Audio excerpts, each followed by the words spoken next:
Lesson number 2, भारतीय संविधान में अधिकार। भारतीय संविधान में भारतीयों को कौन कौन से अधिकार प्रदान किए गए हैं और क्या क्या उसमें कंडीशंस रही है, वो हम इसमें अध्ययन करेंगे। सबसे पहले तो हम भारतीय संविधान के अधिकार वाले लेसन में हम क्या क्या पढ़ेंगे इसके बारे में हम देख लेते हैं।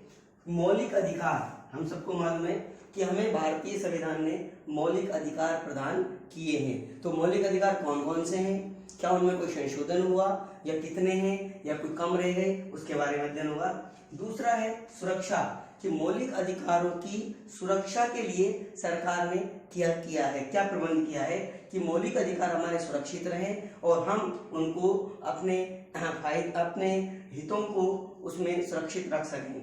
तीसरा है उसमें न्यायपालिका की भूमिका।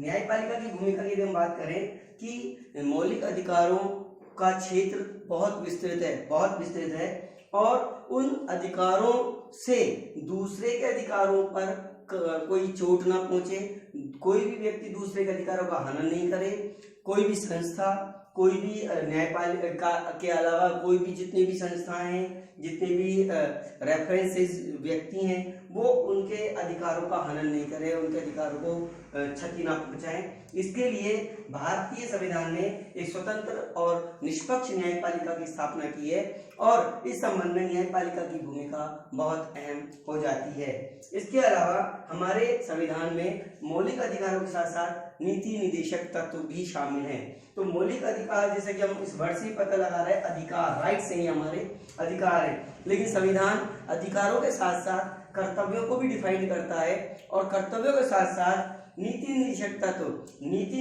तत्व जैसे कि हम वर्ड से ही पता चल रहा है, नीति माने नियम, रूल्स, और निर्देशक माने होता है कि जो हमें निर्देश करें, जो हमें आगे काम करने के लिए प्लेटफॉर्म प्रदान करें कि हमें आगे देश को किस दिशा में ले जाना है और किन किन नियमों पर चलते हुए उसे हमें आगे बढ़ाना है।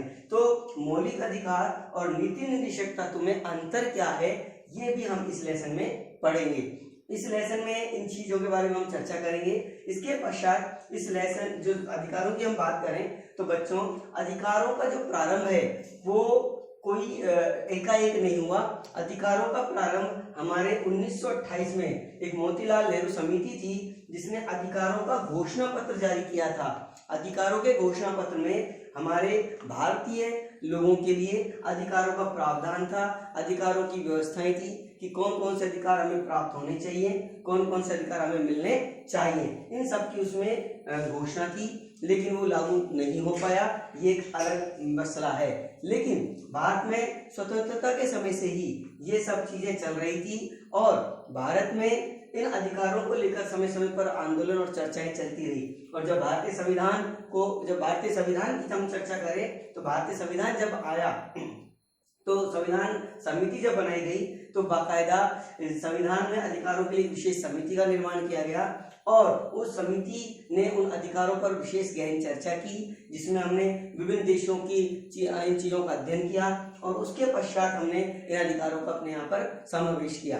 जहाँ तक हम आंदोलन की बात करें तो स्वतंत्रता के समय जो आंदोलन चल रहे थे, उन आंदोलनों के ही मुख्य नेताओं ने इस अधिकारों में अपनी महती भूमिका अदा की। आगे हम अगले जो हमारी क्लास है उसमें मौलिक अधिकारों के बारे में चर्चा करेंगे कि मौलिक अधिकार कौन कौन से हैं। जैसे कि हम सब जानते हैं हमारे मौलिक अधिकारों की संख्या कितनी है और उसमें कौन कौन से अधिकार हैं, चाहे वो भाषा और स्वतंत्रता का अधिकार हो, चाहे समानता का अधिकार हो, चाहे संपत्ति का अधिकार हो, जो अब अधिकार नहीं है मूल अधिकार, चाहे वो हमें अन्य क्षेत्रों में अधिकार है, संवैधानिक उपचारों का अधिकार है, वो सब के बारे में हम अध्ययन अगली कक्षा में करेंगे। धन्यवाद।